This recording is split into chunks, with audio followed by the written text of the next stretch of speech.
യേശുവിൽ സ്നേഹം നിറഞ്ഞ പ്രിയ സഹോദരി സഹോദരങ്ങളെ, പ്രിയ മാതാപിതാക്കളെ,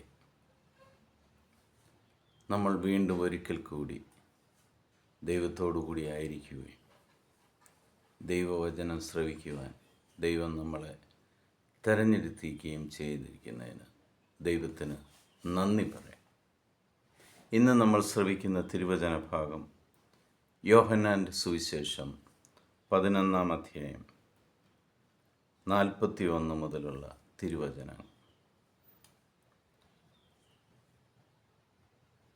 യേശു അവളോട് ചോദിച്ചു, വിശ്വസിച്ചാൽ നീ ദൈവമഹത്വം ദർശിക്കുമെന്ന് ഞാൻ നിന്നോട് പറഞ്ഞില്ലേ?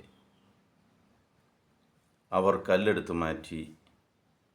യേശു കണ്ണുയർത്തി പറഞ്ഞു, പിതാവേ, അങ്ങ് എൻ്റെ പ്രാർത്ഥന ശ്രവിച്ചതിനാൽ ഞാൻ അങ്ങേക്ക് നന്ദി പറയുന്നു.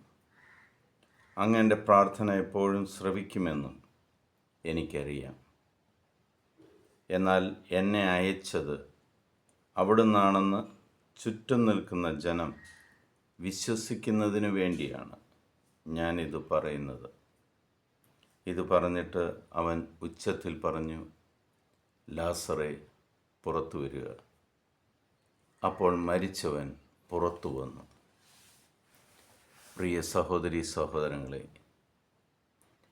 വിശ്വസിച്ചാൽ നീ ദൈവമഹത്വം കാണും എന്ന് കർത്താവ് നമ്മളോട് വളരെ വ്യക്തമായിട്ട് പറഞ്ഞു തരികയാണ്. നിൻ്റെ അവസ്ഥ മരിച്ചവനെ പോലുള്ള അവസ്ഥയാണെങ്കിലും മരണത്തിൻ്റെ മേലും ഉയർപ്പിൻ്റെ മേലും അധികാരമുള്ള സർവശക്തനായ ദൈവത്തോടാണ് നീ പ്രാർത്ഥിക്കുന്നത്. നീ പ്രാർത്ഥിക്കുന്ന കാര്യം ലഭിക്കുമെന്ന് നീ ഉറച്ചു വിശ്വസിച്ചാൽ അത് നിനക്ക് സംഭവിക്കുക തന്നെ ചെയ്യും. ആ വിശ്വാസമാണ് നമുക്ക് വേണ്ടത്. ആ വിശ്വാസത്തിലാണ് കർത്താവ് എൻ്റെ കൂടെയുണ്ട്, അതിനാൽ അവൻ എനിക്ക് വേണ്ടതെല്ലാം ചെയ്തു തരും എന്നുള്ള വിശ്വാസമാണ് നമുക്ക് നേടിയെടുക്കേണ്ടത്. പിതാവായ ദൈവത്തിൻ്റെയും പുത്രനായ യേശു ക്രിസ്തുവിൻ്റെയും പരിശുദ്ധാത്മാവിൻ്റെയും കൃപയും അനുഗ്രഹവും നിങ്ങൾക്ക് സമർത്ഥമായിട്ട് ഇന്നുണ്ടാകട്ടെ. നിങ്ങൾ ഏത് കാര്യത്തിനു വേണ്ടിയാണോ കർത്താവിൻ്റെ മുന്നിൽ യാചിക്കാൻ ഇരിക്കുന്നത്, ഏത് കാര്യത്തിലാണോ വിശ്വാസത്തോടു കൂടി അവനെ സമീപിക്കുന്നത്, പിതാവായ ദൈവം നിൻ്റെ എല്ലാ ആവശ്യങ്ങളുടെ മേലും സമർത്ഥമായ അനുഗ്രഹം ചൊരിയട്ടെ.